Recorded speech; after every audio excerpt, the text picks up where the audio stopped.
ইসরায়েলের শীর্ষ সামরিক কর্মকর্তারা গাজা উপত্যকার ঘনবসতিপূর্ণ এলাকাগুলোতে একটি নতুন পর্যায়ের অভিযানের পরিকল্পনা অনুমোদন করেছেন। এ লক্ষ্যে চলতি মাসে 50,000 রিজার্ভ সেনা ডাকার প্রস্তুতি নেওয়া হচ্ছে বলে বুধবার এক সামরিক কর্মকর্তা জানিয়েছেন। সেনাবাহিনীর নিয়ম অনুযায়ী নাম প্রকাশে অনিচ্ছুক ওই কর্মকর্তা জানান, ইসরায়েলি বাহিনী এখন গাজা শহরের সেই সব অঞ্চলে অভিযান চালাতে যাচ্ছে যেখানে আগে তারা প্রবেশ করেনি এবং যেখানে এখনও হামাস সক্রিয় রয়েছে। ইতোমধ্যে গাজা শহরের জেতুন ও জাবালিয়া এলাকায় ইসরায়েলি সেনারা অবস্থান করছে, যেখানে আরও বড় পরিসরে অভিযান চালানোর পূর্ব প্রস্তুতি নেওয়া হচ্ছে। আগামী কয়েকদিনের মধ্যেই সেনাপ্রধানের চূড়ান্ত অনুমোদন পাওয়া যাবে বলে ধারণা করা হচ্ছে।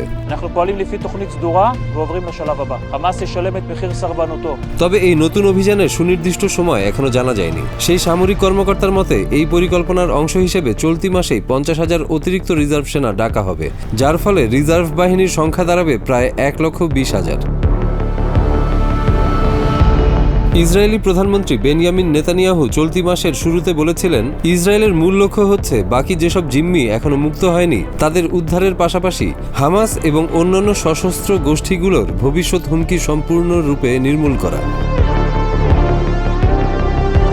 2023 সালের 7 অক্টোবর হামাসের নেতৃত্বাধীন জঙ্গিরা ইসরায়েলে হামলা চালিয়ে প্রায় 1200 মানুষ হত্যা করে, যাদের বেশিরভাগই বেসামরিক নাগরিক। এছাড়া 251 জনকে জিম্মি করে তারা গাজায় নিয়ে যায়। পরবর্তীতে যুদ্ধবিরতি বা বিনিময় চুক্তির মাধ্যমে অধিকাংশ জিম্মিকে মুক্ত করা হয়েছে। হামাস বলেছে বাকি জিম্মিদের মুক্তি দেবে কেবল একটি স্থায়ী যুদ্ধবিরতি এবং ইসরায়েলের সম্পূর্ণ প্রত্যাহারের বিনিময়ে। ইসরায়েলের এই নতুন সামরিক অভিযানের পরিকল্পনা আন্তর্জাতিক মহলে তীব্রভাবে সমালোচিত হচ্ছে। এতে গাজার মধ্যাঞ্চলে শরণার্থী শিবিরগুলোতে আরেক দফা ব্যাপক বাস্তুচ্যুতির আশঙ্কা তৈরি হয়েছে। গাজা শহরে বর্তমানে লাখ লাখ বাস্তুচ্যুত মানুষ আশ্রয় নিয়েছে। এখানেই গাজার শেষ দফার গুরুত্বপূর্ণ অবকাঠামোগুলোর কিছু অবশিষ্ট রয়েছে। মধ্যস্থতাকারী পক্ষ এবং হামাস জানিয়েছে তারা একটি যুদ্ধবিরতির শর্তে সম্মত হয়েছে, তবে ইসরায়েল এখনো আনুষ্ঠানিকভাবে কোনো প্রতিক্রিয়া জানায়নি। নেতানিয়াহুর জোটের কয়েকজন সদস্য হামাসকে সম্পূর্ণ পরাজিত না করে কোনো ধাপে ধাপে চুক্তির বিরুদ্ধে অবস্থান নিয়েছে।